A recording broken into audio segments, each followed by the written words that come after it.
দেশের ইতিহাসে প্রশিক্ষণ বিমান বিধ্বস্তের ঘটনা একেবারেই নতুন নয়। এমনকি এই ধরনের ঘটনায় ১৯৭৬ সালে প্রাণ গেছে বিমান বাহিনী প্রধানেরও।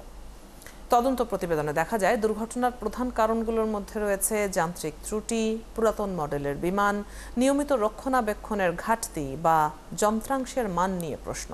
সেই সঙ্গে রয়েছে মানবসৃষ্ট ভুল, যার মধ্যে আছে পাইলটের প্রশিক্ষণের ঘাটতি বা নিয়ন্ত্রণে বিভ্রান্তি। ফারজানা আক্তারের প্রতিবেদন। দেশের ইতিহাসে প্রশিক্ষণ বিমান বিধ্বস্তের ঘটনা নতুন নয়। সবশেষ সোমবার রাজধানীর উত্তরায় মাইলস্টোন কলেজের উপর আছড়ে পড়ে F7 BGI মডেলের একটি প্রশিক্ষণ বিমান। হতাহতের ঘটনা ঘটে অনেক।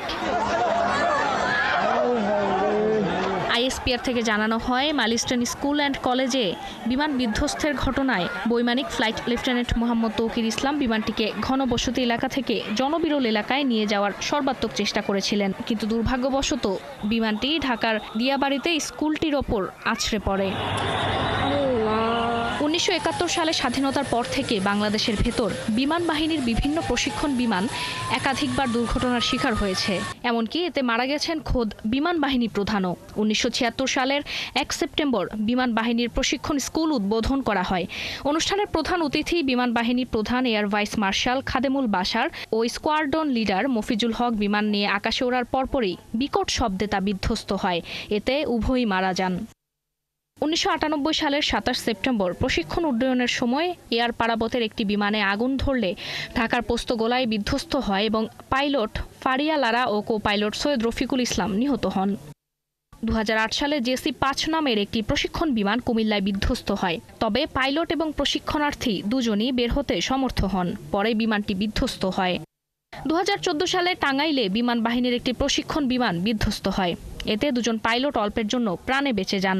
২০১৮ সালের জুলাইয়ের চট্টগ্রামে নেভাল একাডেমির আকাশে বিমান বাহিনীর একটি ইয়াক-১৩০ প্রশিক্ষণ বিমান দুর্ঘটনার কবলে পড়ে। তবে দুজন পাইলট নিরাপদে বেরিয়ে আসেন। ২০২২ সালের মে মাসে সিলেটের ওসমানী নগরে বিমান বাহিনীর একটি প্রশিক্ষণ বিমান বিধ্বস্ত হয়। এটি ছিল একটি PT-৬ মডেলের বিমান। দুজন পাইলটই প্যারাশুট ব্যবহার করে নামতে সক্ষম হন।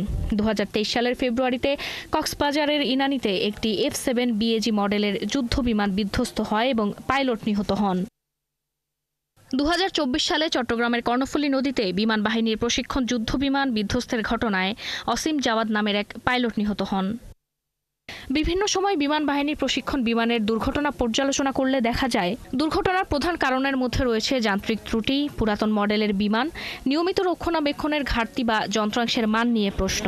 সেই সঙ্গে রয়েছে মানবসৃষ্ট ভুল, যার মধ্যে রয়েছে পাইলটের প্রশিক্ষণের ঘাটতি বা নিয়ন্ত্রণে বিভ্রান্তি। প্রাকৃতিক কারণ, বৈরী আবহাওয়া বা পাখির ঝাঁকের ধাক্কায়ও দুর্ঘটনা ঘটে। ফারজানা আক্তার, ৭১, ঢাকা।